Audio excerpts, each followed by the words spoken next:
আসসালামু আলাইকুম দর্শক বন্ধুরা, কেমন আছেন সবাই? দেশ এবং দেশের বাইরে যে যেখান থেকে এই মুহূর্তে আমাদের আজকের এই প্রতিবেদন দেখছেন, সকলকে স্বাগত জানাচ্ছি। আজকে সম্পূর্ণ একটি ভিন্নধর্মী প্রতিবেদন আপনাদের সামনে তুলে ধরবো। এখন দাঁড়িয়ে আছি আমাদের দিনাজপুর সদর উপজেলার বাসেরহাট এলাকায়। এই এলাকায় একজন উচ্চশিক্ষিত উদ্যোক্তা ফাহিম ভাই। ফাহিম ভাই এই এলাকার ছেলে না, তার বাসা হচ্ছে সিরাজগঞ্জে। তিনি পড়াশোনা করেন হাজী দানেশ বিশ্ববিদ্যালয়ে। যেহেতু এখানে পড়াশোনা করা, এখানে থাকা, এখানে স্থানীয় চাষিদের কাছ থেকে জমি লিজ নিয়ে তিনি বাণিজ্যিকভাবে শসা চাষ শুরু করেছেন। একজন ছাত্র যে ইচ্ছা করলে কৃষিতে কিছু করতে পারে, তার একটি দৃষ্টান্ত স্থাপন করেছেন ফাহিম ভাই। তার স্থানীয় বাসা থেকে অনেক দূরে হলেও তার সদিচ্ছা থাকার কারণে এই বছরে 52% জমিতে আধুনিক পদ্ধতিতে শসা চাষ করেছেন। বাম্পার ফলন হয়েছে তার ক্ষেতে। আমাদের দেশে এই ধরনের অসংখ্য তরুণ শিক্ষিত উদ্যোক্তারা এখন কৃষিতে কিছু করার চেষ্টা করতেছেন এবং শিক্ষিত উদ্যোক্তাদের কারণে কৃষিতে এখন নতুন নতুন প্রযুক্তি আমরা দেখতে পাচ্ছি। এই প্যাটার্ন পদ্ধতিতে নিচে মালচিং ফিল্ম ইউজ করে তিনি শসা চাষ করেছেন এবং এবারে যে ফলন হয়েছে আলহামদুলিল্লাহ। এই সময়টাতে আসলে খেতে এত ভরপুর শসা দেখা যায় না, তারপরেও প্রচুর পরিমাণে ফলন আমরা দেখতে পাচ্ছি। সব মিলে সেই উদ্যোক্তা ফাহিম ভাইয়ের গল্প আমরা আজকে জানার চেষ্টা করব। তিনি বিশ্ববিদ্যালয়ে পড়া অবস্থায় কেন কৃষিতে আসলেন, শসা চাষের অবস্থা কি, কোন জাত ব্যবহার করছেন, কেমন ফলন পাচ্ছেন, শসা চাষে কী কী সমস্যা দেখা যায়, এই বিষয়গুলো জানবো। আশা করছি ভিডিওটি না টেনে পুরোটি দেখার চেষ্টা করবেন। তাহলে যারা শিক্ষিত উদ্যোক্তা কৃষিতে আসতে চাচ্ছেন, আমার মনে হয় যে তাদের জন্য এই ভিডিওটি অনুপ্রেরণামূলক হবে এবং এই ভিডিওটি দেখে তরুণদের মাঝে কৃষি কাজ করার উৎসাহ জাগবে, এটি আমি বিশ্বাস করি। চলুন শুরু করা যাক।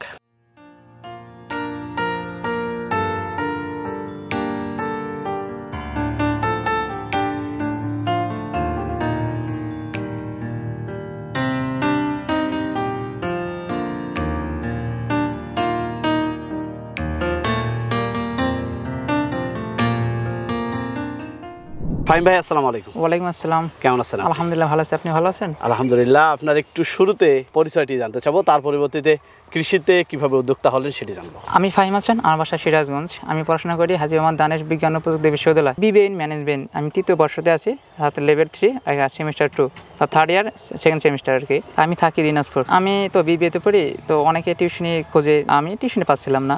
তো আমার ভিতরে একটা জাগলো যে টিউশনি বাদে অন্য কিছু করা যায় কিনা। তো কৃষির প্রতি একটা ভালোবাসা কাজ করতে ছোটকাল থেকেই। ওই চিন্তা ধরে আমি এখানে এলাকার মানুষের কাছে খোঁজ করে আমি একটা জমি লিজ নেই। প্রথমে তো আমার ইব্রাহিম ভাইয়ের হাত ধরে আমার হচ্ছে এই কৃষিতে আসা, উনি আমাকে পরামর্শ দেওয়ার কারণে আমি এটা শুরু করতে পারছি। দিনাজপুর আসার কত বছর হলো? আমি দিনাজপুর এসেছি 2020 সালে। বাসায় কি কৃষি চাষাবাদ হয়? আমরা তো আসলে পেশায় তাঁতি। আমার বাবার ফ্যাক্টরি ছিল, তাঁতের ফ্যাক্টরি, শাড়ি উৎপাদন করা। সেখানে আমি ছোটকাল থেকেই যুক্ত ছিলাম। যখন আমি বাসায় ছিলাম, কৃষিতে আমার জ্ঞান একদম শূন্য ছিল।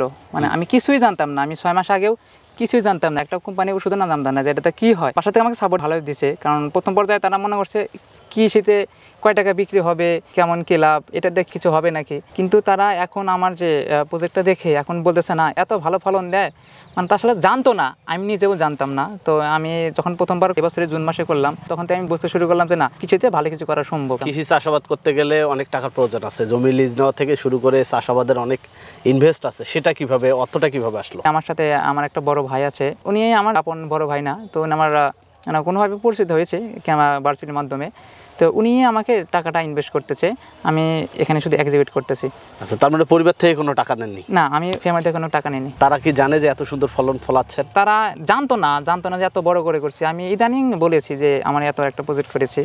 তো এখনও তারা ডাউটে আছে যে আসলে এখান থেকে কয় টাকা হবে। হয়তো ভাবছে যে খুব বলি 50 শতকে 1-2 মণ হবে, বা সর্বসা করলে পুরো প্রতীক শেষ হলে হয়তো 10-12 মণ হবে। কিন্তু তারা এটা জানে না যে দিনে তোলা সম্ভব 15 মণ করে। জমিটা নিলেন কিভাবে, এই সোর্সটা কিভাবে হলো? আমি যেখানে থাকি এখানকার মানুষগুলো খুবই ভালো, মনে হচ্ছে আমার মহল্লা, আমার ছোট ভাই বেদার আছে, তারা আমাকে অনেক সাপোর্ট করেছে, প্রত্যেকটা সময় সাপোর্ট করেছে, এখনো সাপোর্ট করতে এসে। তাদের মধ্যে সোর্সটা আমি জমিটা লিজ নিয়েছি। কতটুকু জমি নিয়েছেন? এখানে আছে 52 শতক, আর ওই পাশে আছে ফুলকপি ব্রোকলি লাগিয়েছি, ওখানে আছে 33 শতক। আর নতুন করে 1 বিঘা নিলাম, 50 শতক নিলাম, ওখানে পেঁপে লাগাবো। এটা কোন জাতের শসা চাষ করছেন আপনি? এটা হচ্ছে বিষপাতা কোম্পানির গ্রিন বিউটি, আর এটা কাঞ্চন। আমি 4টা জাত করেছি। আচ্ছা, কোনটার ফলন কেমন দেখতে পাচ্ছেন, পার্থক্যটা কি বুঝতেছেন? তীব্র শীতে কাঞ্চনের গাছটা অনেক গ্রোথ অনেক ভালো, মনে হচ্ছে যে গাছের বয়স 30 থেকে 35 দিন, অথচ গাছের বয়স 55 দিন। গ্রিন বিউটি ভালো, গ্রিন বিউটি আবার প্রত্যেকটা গিটে কেটে জালি, শেপ, সাইজ, স্বাদ খুবই সুন্দর। মানে আপনি যদি আমাকে র্যাঙ্কিং করতে বলেন, আমি কাঞ্চনকে 50 দেবো, গ্রিন বিউটিকে 50 দেবো।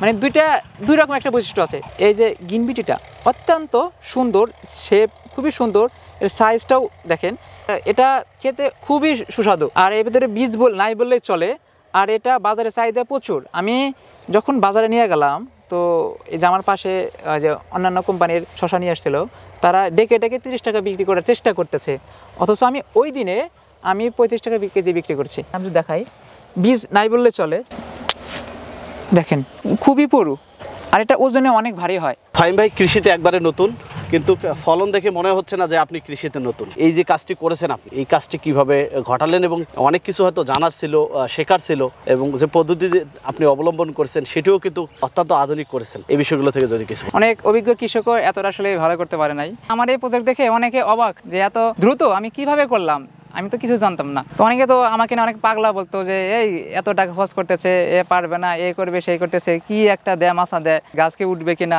এরকম অনেক কিছু বলতো। কিন্তু আমি আসলে আমি ওটা কেয়ার করি না, কারণ আমাকে একজন সাপোর্ট দিয়েছে, সে হচ্ছে বীজপাতা কোম্পানির সিইও ইব্রাহিম ভাই। উনি আমাকে প্রথম থেকেই এমনভাবে সাপোর্ট দিয়েছে, মনে হচ্ছে তারই একটা প্রজেক্ট আমার মাধ্যমে উনি করাচ্ছে। প্রথমে বলেছিলাম ভাই আমি অনেক জমি করব, উনি আমাকে একটা কথা বলেছিল যে অত বেশি করতে হবে না, আপনি অল্প করেন, 5 শতক করেন, শেখেন, তারপরে করেন। ভাইয়ের এই কথাটা আমার ভালো লাগছিল যে না, উনি আমার খারাপ চাবে না। আমি যখন চাষ শুরু করলাম, উনি আমাকে বিভিন্ন ওষুধ, কী ওষুধ দিতে হবে, কি না দিতে হবে, উনি আমাকে সবসময় সাপোর্ট করে গেছেন। আমি এই প্যাটার্ন মশলা দেওয়ার কারণে কীটনাশক স্প্রে করা যাচ্ছে ইজিলি, নিচ থেকে উপরে স্প্রে করা যাচ্ছে। কিন্তু যারা বাংলা মশলা দেয় তারা কিন্তু নিচ থেকে স্প্রে করতে পারে না। যেমন সাদা মাছিটা পাতার আপনার এই যে নিচে থাকে, এটা উপর থেকে স্প্রে করলে এগুলো যায় না, এগুলা দূর করার জন্য নিচ থেকে স্প্রে করতে হয়। কিন্তু বাংলা মশলা দিলে নিচ থেকে স্প্রে করা যায় না, সাদা মাছি দূর হয় না। তো আমি বলবো এই প্যাটার্ন বেস্ট, সহজেই কীটনাশক স্প্রে করা যায়, এবং ফলন বেশি হয়, তাছাড়া এখানে আপনার চলাফেরা করার সুবিধা আছে। এটা চারাটা কিভাবে তৈরি করলেন এবং কতদিন পরে সেই চারা জমিতে রোপণ করলেন, তার পরবর্তীতে কি কি পরিচর্যা করতে হয়েছে, এত সুন্দর ফলন নিয়ে আসা পর্যন্ত কি কি করেছেন, যদি বিস্তারিত আমাদের একটু বলেন। চারা উৎপাদন করিনি, আমি সরাসরি বীজ দিয়েছি। এখন যারা রোপণ করবে শীতকাল, তাদের জন্য চারা করতে হবে, কারণ না হলে গাছ বের হবে না, আর বের হলেও টাইম লাগবে। আমি সরাসরি বীজ দিয়েছিলাম, বীজ থেকে চারা গজাইছি। তারপরে হচ্ছে আমি বিভিন্ন ভিটামিন, সার স্প্রে করেছি। আর এটা একটা ভালো একটা কাজ করছে সরিষার খোল খুবই ভালো কাজ করছে। এটা দেওয়ার কারণে গাছের গ্রোথটা, গাছের কালারটা আরও সুন্দর হয়েছে। আমার এই 50 শতকে আমি 60 কেজি টিএসপি দিয়েছি, 50 কেজি এমওপি দিয়েছি, ইউরিয়া দিয়েছি 20 কেজি, আর কিছু অনুখাদ্য আছে, বোরন দিছি 3 কেজি, তারপর জিঙ্ক দিছি 3 কেজি, তারপরে মাটির কীটনাশক আছে, রিজেন আছে, কার্বোফুরান, এগুলো দিয়ে চাষ করে দিয়েছি। চাষ করে আমি 3 ফুটের বেড করেছি, যেহেতু মালচিং 4 ফুট, আমি 3 ফুটের বেড করেছি। বেড করে আমি মালচিং বিছাইছি, বিছানোর পরে আমি সরাসরি চারা রোপণ করেছি। চারা রোপণ করার পর যখন গাছের বয়স 5 থেকে 6 দিন, তখন আমি একটা ফাঙ্গিসাইড স্প্রে করেছি। তারপর গাছের বয়স যখন 10 দিন, তখন আমি লিটোসিন স্প্রে করেছিলাম।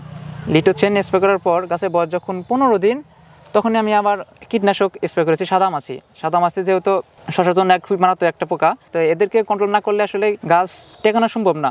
আমি তাদেরকে কন্ট্রোল করার জন্য বাইরের মোভেন্টো আর হচ্ছে উলালা দিয়েছি, পচনের জন্য দিয়েছি নিস্তার। আর ডাউনি মিলডু, দেখবেন যে অনেক পাতা এই যে হালকা পোড়া ভাব আছে নিচে, দেখবেন যে ওগুলো হচ্ছে ডাউনি মিলডুর জন্য সবচেয়ে যেটা ভালো কাজ করে হচ্ছে মেলেডিডু বায়োরের, কিন্তু সত্যি এখন পাওয়া যাচ্ছে না। তাছাড়া আছে নিস্তার আছে, এগুলো দিয়ে আমি ডাউনি মিলডু ঠেকাইছি। তারপরে এইভাবে নিয়মিত 5 থেকে 6 দিন বাদে আমি কীটনাশকের স্প্রে করেছি, সাদা মাছের স্প্রে করেছি, মাকড়ে স্প্রে করেছি, এই বেশি অনুযায়ী স্প্রে করেছি। আবার কিছু বিষ্টব আমরা দেখতে পেয়েছি, এটা হচ্ছে জৈব বালাইনাশক। মানে দেখবেন যে কিছু হচ্ছে ফল ছিদ্র করে মাছি, এরা গাছের ফল ছিদ্র করে ভিতরে ডিম পাড়ে, সেখান থেকে লার্ভা তৈরির ফলে হচ্ছে পোকা হয়, পোকার শশাগুলা খেয়ে ফেলে, বরং তারপর হচ্ছে শশাগুলা পচে যায়। এই প্লটটা চাষ করতে আপনার কি পরিমাণ ইনভেস্ট হয়েছে? আমার একটু বেশি খরচ হয়েছে, কারণ আমি যে বাঁশগুলা তারপরে হচ্ছে লাইলনগুলো একটু বেশি দিয়েছি, একটু মোটা করে কাটছি। আমার এখানে 1,20,000 টাকা খরচ হয়েছে। এই পর্যন্ত কি পরিমাণ অর্থের ফল বিক্রি করছেন? আমি এখন পর্যন্ত 60 মণ তুলেছি।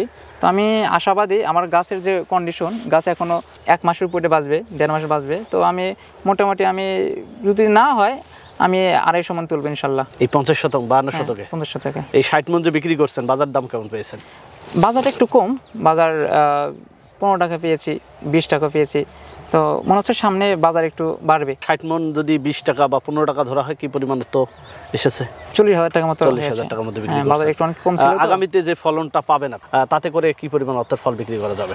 আগামীতে যে পরিমাণ ফলন পাবো, যদি 25 টাকা বা 20 টাকা কেজি থাকে, আমি আশা করতেছি 1.5 লাখ টাকা বিক্রি করবো। তো আমাদের প্রথমবার একটু লাভ একটু কমই থাকবে, নতুন হওয়ার কারণে আমার কস্ট মিনিমাইজ করতে একটু প্রবলেম হয়েছে। মোটামুটি সব বাদ দিয়ে 60 থেকে 70,000 টাকা লাভ থাকবে। যখন আমার নেক্সট টাইমে আবার লাগাবো তখন দেখা যায় 52 শতকে 2 লাখ টাকা লাভ থাকবে ইনশাল্লাহ। যদিও লক্ষ্য ছিল যে টিউশনি করে নিজের স্টুডেন্ট লাইফটি চালানো, এখন কেমন আছেন সব মিলে? একটা টিউশনি করাতে দিনাজপুর সদরে যেতে যাওয়া আসা করতে 3 ঘন্টা ব্যয় হয়। তো আমি ভাবলাম আমি যদি টিউশনি বাদ দিয়ে অন্য কিছু করার চিন্তা ভাবনা করি, আমার ক্লাস হয় দিনে 3 ঘন্টা বা 5 ঘন্টা, আমার বাকিটা সময় পড়ে আছে, আমি বিকালে চাইলে একটু সময় দিতে পারতেছি, তারপরে ফজরে চাইলে সময় দিতে পারতেছি।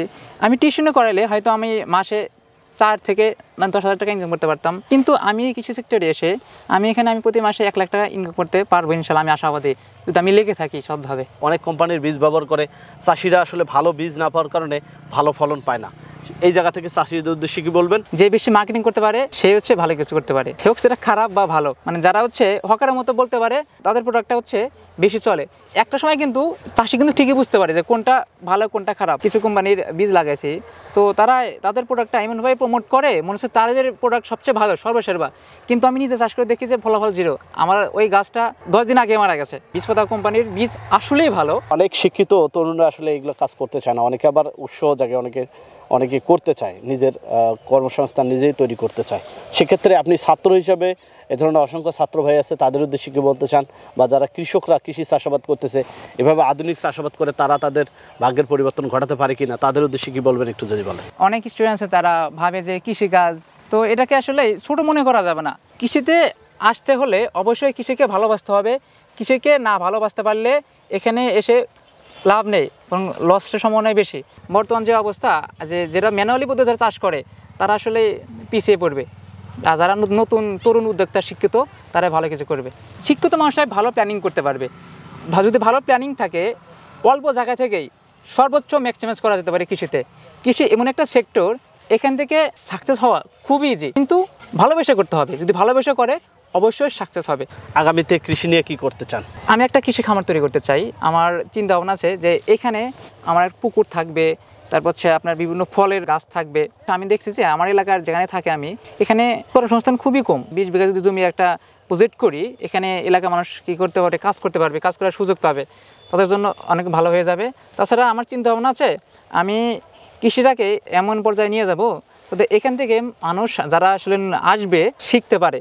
আমি মানুষকে শেখাতে চাচ্ছি, এটা হচ্ছে বড় কথা। তো ফাহিম ভাই, আপনাকে অসংখ্য ধন্যবাদ আমাদের মূল্যবান সময় দেওয়ার জন্য। আমরা আশা করি আপনার যে লক্ষ্য উদ্দেশ্য, ছাত্র অবস্থা থেকে কৃষিতে কিছু করার স্বপ্ন, সেটি আল্লাহ তাআলা বাস্তবায়ন করবেন এবং ভবিষ্যতে কৃষিতে ভালো কিছু করবেন, এই আশাবাদ ব্যক্ত রেখে আমাদের দর্শক বন্ধুদের পক্ষ থেকে অসংখ্য ধন্যবাদ জানিয়ে বিদায় নিচ্ছি। আসসালামু আলাইকুম। ওয়ালাইকুম আসসালাম। দর্শক, আমরা কথা বলেছি শিক্ষিত উদ্যোক্তা ফাহিম ভাইয়ের সঙ্গে। তিনি হাজী রানী বিশ্ববিদ্যালয়ে পড়াশোনা করতেছেন। আসলে পড়াশোনা অবস্থায় আমরা একটু আরামায়েশে থাকতে চাই, অনেকে বিলাসিতা করে, অনেকে আবার কষ্ট করে পড়াশোনা করে। যারা আসলে কষ্ট করে পড়াশোনা করে তারাই তাদের জীবনে কিছু না কিছু করতে পারে।